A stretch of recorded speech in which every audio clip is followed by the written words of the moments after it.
ಧಾರ್ಮಿಕ ಮಾಹಿತಿ ಕನ್ನಡ ಚಾನಲ್ ವತಿಯಿಂದ ಕರ್ಕಾಟಕ ರಾಶಿ ಅಥವಾ ಕಟಕ ರಾಶಿಯ ವ್ಯಕ್ತಿಗಳೆಲ್ಲರಿಗೂ ಸಹ ಎಲ್ಲ ಸ್ನೇಹಿತರಿಗೂ ಶುಭ ಹಾರೈಕೆಗಳು. ಈ ಕಟಕ ರಾಶಿಯ ವ್ಯಕ್ತಿಗಳಿಗೆ ಈ ಒಂದು 2025ರ ನವೆಂಬರ್ ತಿಂಗಳ ದೀಪಾವಳಿ ಹಬ್ಬ ಏನಿದೆ, ಇದು ಒಂದು ಅತ್ಯುತ್ತಮ ಸಮಯ.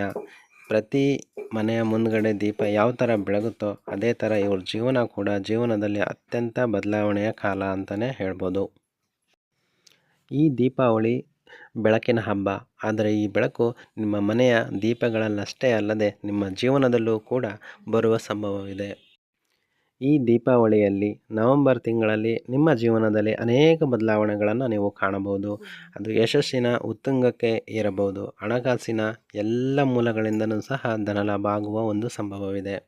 ಕಟಕ ರಾಶಿಯ ಯುವಕರಿಗೆ, ನಿರುದ್ಯೋಗಿಗಳಿಗೆ ಈ ಒಂದು ನವೆಂಬರ್ ತಿಂಗಳಲ್ಲಿ ದೀಪಾವಳಿಯ ನಂತರದ ದಿನಗಳು ಏನಿದ್ದಾವೆ ಇವೆಲ್ಲ ನಿಮಗೆ ಅದೃಷ್ಟದ ದಿನಗಳು ಅಂತಲೇ ಕರಿಬೋದು.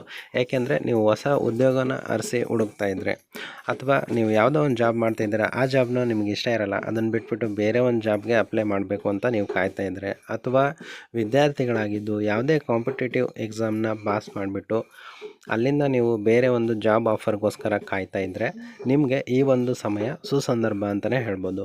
ಎಲ್ಲ ನಿರುದ್ಯೋಗಿಗಳಿಗೂ ಅಥವಾ ಕೆಲಸ ಮಾಡ್ತಿರ್ತಕ್ಕಂಥ ವ್ಯಕ್ತಿಗಳಿಗೂ ಜಾಬ್ ಚೇಂಜ್ ಮಾಡಲಿಕ್ಕೆ ಅಥವಾ ಹೊಸ ಜಾಬ್ನ ಹುಡುಕ್ಲಿಕ್ಕೆ ಕೂಡ ಇದು ಒಂದು ಒಳ್ಳೆಯ ಸಮಯ ಅಂತಲೇ ಹೇಳ್ಬೋದು.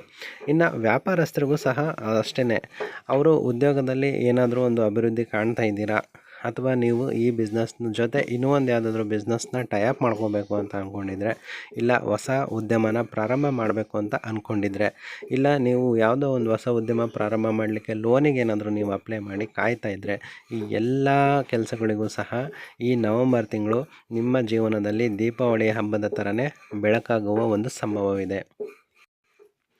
ದೀಪಾವಳಿಯ ಹಬ್ಬದ ನಂತರದ ದಿನಗಳು ಏನಿದ್ದಾವೆ, ಈ ಎಲ್ಲ ಕಟಕ ರಾಶಿಯ ವ್ಯಕ್ತಿಗಳಿಗೂ ಸಹ ಚಂದ್ರನ ಒಂದು ಆಶೀರ್ವಾದದಿಂದ, ಚಂದ್ರನ ಹೊಳಪಿನ ಥರ ನಿಮ್ಮ ಜೀವನದಲ್ಲೂ ಸಹ ಹೊಸ ಹೊಳಪು ಬರುವ ಸಂಭವವಿದೆ. ಕಟಕ ರಾಶಿಯವರಿಗೆ ನವೆಂಬರ್ ತಿಂಗಳಲ್ಲಿ ಕುಟುಂಬದಲ್ಲಿ ಅತ್ಯಂತ ಸಂತೋಷದಾಯಕವಾದ ವಾತಾವರಣ ಇರುತ್ತದೆ. ಇನ್ನು ಆರೋಗ್ಯದ ವಿಚಾರಕ್ಕೆ ಬಂದರೆ ಕೂಡ ಕಟಕ ರಾಶಿಯವರಿಗೆ ಈ ಒಂದು ನವೆಂಬರ್ ತಿಂಗಳಲ್ಲಿ ಆರೋಗ್ಯದ ಬಗ್ಗೆ ಹೆಚ್ಚಿನ ಕಾಳಜಿ ವಹಿಸಬೇಕಾಗಿರ್ತಕ್ಕಂಥ ಅವಕಾಶ ಏನಿಲ್ಲ. ಏಕೆಂದರೆ ನಿಮ್ಮ ಆರೋಗ್ಯ ತುಂಬ ಚೆನ್ನಾಗಿ ಇರುತ್ತದೆ ಅಂತಲೇ ಹೇಳ್ಬೋದು. ಇನ್ನು ವಿದ್ಯಾರ್ಥಿಗಳಿಗೆ ಓದಿನಲ್ಲಿ ತುಂಬ ಮುನ್ನಡೆ ಇರುತ್ತದೆ. ಓದಿನ ಬಗ್ಗೆ ಆಸಕ್ತಿ ಕೂಡ ಜಾಸ್ತಿ ಇರುತ್ತದೆ. ಅವರು ಓದಬೇಕು ಅಂತ ಏನು ಅಂದ್ಕೊತಾರೆ ಅವೆಲ್ಲವೂ ಆಸೆಗಳು ಸಹ ಈಡೇರ್ತವೆ. ಇನ್ನು ಕಟಕ ರಾಶಿಯ ಉದ್ಯೋಗಿಗಳಿಗೆ ಹೊಸ ಅವಕಾಶಗಳು ದೊರೆಯುವ ಸಂಭವ ಜಾಸ್ತಿ ಇದೆ ಅಂತಲೇ ಹೇಳ್ಬೋದು. ನವೆಂಬರ್ ತಿಂಗಳಲ್ಲಿ ನಿಮಗೆ ಸಿಗತಕ್ಕಂಥ ಹೊಸ ಪ್ರಾಜೆಕ್ಟ್ಗಳು, ಹೊಸ ಅವಕಾಶಗಳು ಏನಿದ್ದಾವೆ ಇವನ್ನೆಲ್ಲ ನೀವು ಸದುಪಯೋಗ ಪಡಿಸ್ಕೋಬೇಕು. ಏಕೆ ಅಂತ ಅಂದರೆ, ನೀವು ಆಫೀಸಲ್ಲಿ ಕೆಲಸ ಮಾಡ್ತಾಯಿದ್ರಿ ಅಂದರೆ ನಿಮಗೆ ಹೊಸ ಪ್ರಾಜೆಕ್ಟ್ನ ನಿಮಗೆ ಕೊಡ್ತಾರೆ. ಅದನ್ನು ನೀವು ಲೀಡರ್ಶಿಪ್ ಕ್ವಾಲಿಟಿ ಇರೋದ್ರಿಂದನೇ ತೊಗೊಂಡಿರ್ತೀರ. ಸೊ ಆ ಒಂದು ಏನೇ ಪ್ರಾಜೆಕ್ಟ್ ಇದ್ರೂ ನೀವು ಹೈ ಲೆವೆಲಲ್ಲಿ ಅದನ್ನು ನೀವು ಪಾಸ್ ಮಾಡಬೇಕು. ಸೊ ಆವಾಗ ಮಾತ್ರ ನಿಮಗೆ ಒಂದು ಒಳ್ಳೆ ಗೌರವ ಕೂಡ ದೊರೆಯುತ್ತೆ ಅಂತಲೇ ಹೇಳ್ಬೋದು. ಇನ್ನು ಈ ನವೆಂಬರ್ ತಿಂಗಳ ಕಟಕ ರಾಶಿಯವರಿಗೆ ಒಳ್ಳೆಯ ದಿನಗಳು ಯಾವುದು ಅಂತ ಹೇಳಬೇಕಂತಂದರೆ, ದಿನಾಂಕ 16, 23 ಮತ್ತು 26ನೇ ದಿನಾಂಕ, ಈ 3 ದಿನ ಏನಿದೆ ನಿಮಗೆ ಅತ್ಯುತ್ತಮ ಶುಭ ಫಲಗಳನ್ನು ಉಂಟು ಮಾಡ್ತಕ್ಕಂಥ ದಿನ ಅಂತಲೇ ಹೇಳ್ಬೋದು. ಯಾಕೆ ಅಂತಂದರೆ, ನಿಮ್ಮ ರಾಶಿಯಲ್ಲಿ ಇವಾಗ ಸದ್ಯಕ್ಕೆ ಗುರು ಸಂಚಾರ ಮಾಡ್ತಾ ಇರೋದ್ರಿಂದ ನಿಮ್ಮ ಎಲ್ಲ ಉದ್ಯೋಗಗಳು, ಎಲ್ಲ ಕ್ಷೇತ್ರಗಳು ಏನಿದ್ದಾವೆ ಎಲ್ಲ ಕ್ಷೇತ್ರದಲ್ಲೂ ನಿಮಗೆ ಧನಲಾಭ ಇರುತ್ತೆ, ಸಂತೋಷ ಇರುತ್ತೆ. ಉದ್ಯೋಗ ಆಗಿರಲಿ, ಶಿಕ್ಷಣ ಆಗಿರಲಿ, ಆರೋಗ್ಯ ಆಗಿರಲಿ, ಇವೆಲ್ಲ ಕ್ಷೇತ್ರಗಳಲ್ಲೂ ಸಹ ನಿಮಗೆ ಒಂದು ಸಂತೃಪ್ತಿ ಭಾವನೆ ಮೂಡತಕ್ಕಂಥ ಒಂದು ಒಳ್ಳೆಯ ಸಂದರ್ಭ ಅಂತಲೇ ಹೇಳ್ಬೋದು ಈ ನವೆಂಬರ್ ತಿಂಗಳು. ಇಲ್ಲಿ ನೀವು ನಿಮ್ಮ ಸಹೋದರರ ಜೊತೆ ಅಥವಾ ನಿಮಗೆ ಪಿತ್ರಾರ್ಜಿತ ಆಸ್ತಿ ಯಾವುದಾದ್ರೂ ಒಂದು ಬರಬೇಕು ಅಂತ ಏನಾದರೂ ನೀವು ಕಾಯ್ತಾ ಇದ್ರಿ ಅಂದರೆ, ಈ ಒಂದು ತಿಂಗಳಲ್ಲಿ ಅದು ನಿಮಗೆ ಸಿಗುವಂಥ ಚಾನ್ಸಸ್ 100ಕ್ಕೆ 99% ಇದೆ. ಇಷ್ಟು ದಿನ ನಿಮ್ಮ ಆಪೋಸಿಟ್ ಏನು ಮಾತಾಡ್ತಿರ್ತಾರೆ, ನಿಮ್ಮ ರಿಲೇಟಿವ್ಸ್ ಆಗಲಿ ಅಥವಾ ಬೇರೆ ನಿಮ್ಮ ಒಂದು ಇವರು ಆಪೋಸಿಟ್ ಇರ್ತಕ್ಕಂಥ ದ್ವೇಷ ಯಾರು ಮಾಡ್ತಿರ್ತಾರೆ ಅವರೆಲ್ಲರೂ ಕೂಡ ಈ ಒಂದು ತಿಂಗಳಲ್ಲಿ ನಿಮ್ಮ ಪರವಾಗಿ ಮಾತಾಡೋಕ್ಕೆ ಸ್ಟಾರ್ಟ್ ಮಾಡ್ತಾರೆ. ನಿಮಗೆ ಈಗ ಬರ್ತಕ್ಕಂಥ ಯಾವುದೇ ಆಸ್ತಿ ಆಗಿರಲಿ, ಯಾವುದೇ ಸೆಟಲ್ಮೆಂಟ್ಸ್ ಆಗಿರಲಿ, ಅವೆಲ್ಲದೂ ಕೂಡ ನಿಮ್ಮ ಪರವಾಗಿನೇ ಮಾತಾಡಿ ನಿಮಗೆ ಬರೋ ಥರ ಮಾಡ್ಕೊಡ್ತಾರೆ ಅವರೆಲ್ಲರೂ. ಇನ್ನು ಕಟಕ ರಾಶಿಯ ಮದ್ಯಪಾನಿಗಳು ಏನಾದರೂ ಇದ್ದರೆ, ನೀವೇನಾದರೂ ಡ್ರಿಂಕ್ಸ್ ಮಾಡ್ತಾಯಿದ್ರಿ ಅಂದರೆ ಈ ತಿಂಗಳಲ್ಲಿ ನೀವು ಕುಡಿತದ ಚಟ ಏನಿದೆ, ಮದ್ಯಪಾನಿಗಳು, ಅದನ್ನು ಸ್ವಲ್ಪ ಕಡಿಮೆ ಮಾಡಬೇಕು. ಈ ತಿಂಗಳು ನೀವು ಅದನ್ನೆಲ್ಲ ನಿಮ್ಮ ಕಂಟ್ರೋಲಲ್ಲಿ ಇಟ್ಕೊಂಡ್ರಿ ಅಂತಂದರೆ ನಿಮ್ಮ ಆರೋಗ್ಯದ ಸಮಸ್ಯೆ ಏನೂ ಬರೋದಿಲ್ಲ.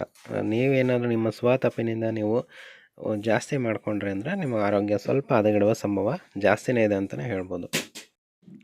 ಇನ್ನು ಗುರುಗಳೇ, ನಾವೇನು ಡ್ರಿಂಕ್ಸ್ ಎಲ್ಲ ಮಾಡಲ್ಲ, ಯಾವುದೇ ರೀತಿಯ ಕೆಟ್ಟ ಅಭ್ಯಾಸಗಳು ದುರಭ್ಯಾಸಗಳು ನಮಗಿಲ್ಲ, ನಮಗೆ ಆ ಥರ ಬರುತ್ತೆ ಅಂತ ಅಂದರೆ ನೀವು ಉಪವಾಸ ಮಾಡೋದ್ರಿಂದನೂ ಕೂಡ ನಿಮಗೆ ಕೆಲವೊಂದು ಸಲ ಆರೋಗ್ಯ ಹದಗೆಡುವಂಥ ಸಂಭವ ಇದೆ. ಸೊ ಅದನ್ನು ನೀವೆಲ್ಲರೂ ಹುಷಾರಾಗಿ ಹ್ಯಾಂಡಲ್ ಮಾಡ್ಕೋಬೇಕು. ಇಲ್ಲ ಅಂತ ಅಂದರೆ ಆರೋಗ್ಯ ಸ್ವಲ್ಪ ಕೆಡೋಂಥ ಸಂಭವ ಜಾಸ್ತಿ ಇದೆ ಅಂತಲೇ ಹೇಳ್ಬೋದು. ಇನ್ನು ಈ ಕಟಕ ರಾಶಿಯ ಉದ್ಯೋಗಗಳು ಏನಾದರೂ ಇದ್ದರೆ ಅಥವಾ ಸ್ವಂತ ವ್ಯಾಪಾರ ಮಾಡ್ತಿರ್ತಕ್ಕಂಥವ್ರು ಅಥವಾ ಮನೇಲಿ ಖಾಲಿ ಇರೋರು ಕೂಡ ಆಗಿರ್ಬೋದು, ನೀವೆಲ್ಲಾದರೂ ಸಾಲ ತೊಗೊಂಡಿದ್ರೆ ಆಲ್ರೆಡಿ ತೊಗೊಂಡಿರ್ತೀರ, ಈಗ ಅದನ್ನು ತೀರಿಸ್ಬೇಕು ಅಂತ ಒದ್ದಾಡ್ತಿರ್ತೀರ, ನಿಮಗೆ ಎಲ್ಲಿಂದ ಒಂದು ಕಡೆ ಅಮೌಂಟ್ ಬರುತ್ತೆ. ಸೊ ಆ ಅಮೌಂಟ್ ಬಂದಾಗ ನೀವು ಅದನ್ನು ಇರೋ ಸಾಲನ ತೀರಿಸ್ಕೊಳೋದು ನಿಮ್ಮ ಕೈಗೆ ಬಿಟ್ಟಿದ್ದು, ಅಥವಾ ಆ ಸಾಲನ ತೀರಿಸ್ದೆ ಇರೋ ದುಡ್ಡನ್ನು ಎಲ್ಲ ಬಂದಿರೋ ದುಡ್ಡನ್ನೆಲ್ಲ ಖರ್ಚು ಮಾಡಿಬಿಟ್ಟು ಮತ್ತೆ ನೀವು ಇನ್ನೊಂದು ಸ್ವಲ್ಪ ಎಕ್ಸ್ಟ್ರಾ ಸಾಲ ಮಾಡ್ಕೊಳೋದು ಕೂಡ ನಿಮ್ಮ ಮೇಲೆ ಡಿಪೆಂಡ್ ಆಗಿದೆ. ನೀವು ಬಂದಿರೋ ಅಂಥ ದುಡ್ಡಲ್ಲಿ ನಿಮ್ಗೆ ಈಗೇನು ಇರುತ್ತೆ ಸಾಲ, ನಿಮ್ಮ ಮೇಲೆ ಏನು ಸಾಲ ಬಂದಿರುತ್ತೆ ಅದನ್ನೆಲ್ಲ ತೀರಿಸ್ಕೊಂಡು ಫ್ರೀ ಆಗಬೇಕು ಅಂತ ಅಂದ್ಕೊಂಡ್ರೆ ನಿಮಗದು ಒಳ್ಳೆಯ ಶುಭ ವಿಚಾರ ಅಂತಲೇ ಹೇಳ್ಬೋದು. ಅಥವಾ ನೀವು ಆ ಬಂದಿರೋ ಸಾಲ ಬಂದಿರೋ ದುಡ್ಡನ್ನು ಎಲ್ಲ ಖರ್ಚು ಮಾಡಿ ಹಾಳು ಮಾಡಿಕೊಂಡ್ರೆ ಅದು ಕೆಟ್ಟ ವಿಚಾರ ಅಂತಲೇ ಹೇಳ್ಬೋದು ನಾವು. ಒಟ್ಟಾರೆಯಾಗಿ ಹಣದ ಮೇಂಟೆನೆನ್ಸ್ ಏನಿದೆ ಅದು ಸಂಪೂರ್ಣವಾಗಿ ನಿಮ್ಮ ಮೇಲೆ ಡಿಪೆಂಡ್ ಆಗಿರುತ್ತೆ. ನಾವು ನಿಮಗೆ ಜಸ್ಟ್ ಮುನ್ನೆಚ್ಚರಿಕೆ ಕೊಡ್ಬೋದೇ ಹೊರತು ನಾವು ಬಂದು ನಿಮ್ಮ ಒಂದು ಆರ್ಥಿಕ ಪರಿಸ್ಥಿತಿನ ಸರಿ ಮಾಡೋಕ್ಕಾಗಲ್ಲ. ಸೊ ನಾವು ಇವು ಹೇಳ್ತಿರೋದಿಷ್ಟೇ, ನಿಮಗೆ ದುಡ್ಡು ಬರೋ ಸಂಭವ ಇದೆ, ಆದರೆ ಆ ದುಡ್ಡನ್ನ ನೀವು ಯಾವ ಥರ ಯುಟಿಲೈಸ್ ಮಾಡ್ಕೊತೀರ ಅನ್ನೋದು ನಿಮಗೆ ಬಿಟ್ಟಿದ್ದು. ಈ ಎಲ್ಲ ಘಟನೆಗಳು ನಡೆಯೋದು ನಿಮಗೆ ನವಂಬರ್ 15 ತಾರೀಕಿನ ನಂತರ. ನವಂಬರ್ 15ರವರೆಗೂ ನೀವು ಯಾವುದೇ ರೀತಿಯ ಸಾಲ ತೀರ್ಸೋಕ್ಕೋಗಲ್ಲ, ಯಾವುದೇ ರೀತಿಯ ಸಾಲ ನಿಮಗೆ ಸಿಗೋದು ಇಲ್ಲ. ನವಂಬರ್ 15 ನಂತರ ನಿಮಗೆ ಹಣನೂ ಸಿಗುತ್ತೆ, ಸಾಲ ತೀರಿಸೋಂಥ ಶಕ್ತಿ ಕೂಡ ನಿಮಗೆ ಬರುತ್ತೆ. ಬಂದ ತಕ್ಷಣ ನೀವು ಸಾಲ ತೀರಿಸ್ಕೊಂಡು ಫ್ರೀ ಆಗೋದು ಬೆಸ್ಟು. ಇಲ್ಲ ಅಂದರೆ ಅದು ದುಡ್ಡನ್ನು ನೀವು ಖರ್ಚು ಮಾಡಿಕೊಂಡ್ರೆ ಅಂದರೆ ಇಲ್ಲಿಂದ ನಿಮಗೆ ಮತ್ತೆ ಮುಂದಿನ ವರ್ಷ ಗುರುಬಲ ಬರೋವರೆಗೂ ತುಂಬ ಕಷ್ಟ ಇರುತ್ತೆ ಅಂತಲೇ ಹೇಳ್ಬೋದು. ಇನ್ನು ಈ ನವಂಬರ್ ತಿಂಗಳಲ್ಲಿ ಕಟಕ ರಾಶಿಯವರ ಉದ್ಯೋಗಸ್ಥರಿಗೆ ಅಥವಾ ಪ್ರಾವಿಷನ್ ಸ್ಟೋರ್ಸ್ ಅಥವಾ ಏನಾದರೂ ಒಂದು ಬಿಸ್ನೆಸ್ ಮಾಡ್ತಾಯಿದ್ರೆ, ಇಲ್ಲ ನೀವು ಬೇರೆಯವ್ರ ಹತ್ರ ಕೆಲಸ ಮಾಡ್ತಾಯಿದ್ರೆ, ಕೃಷಿಕರಾಗಿದ್ದರೆ, ಡಾಕ್ಟ್ರಾಗಿದ್ದರೆ, ಯೂಟ್ಯೂಬರ್ಸ್ ಆಗಿದ್ದರೆ, ಇಲ್ಲ ನೀವು ಕಂಪ್ಯೂಟರ್ ಸಂಬಂಧಪಟ್ಟಂಗೆ ಯಾವ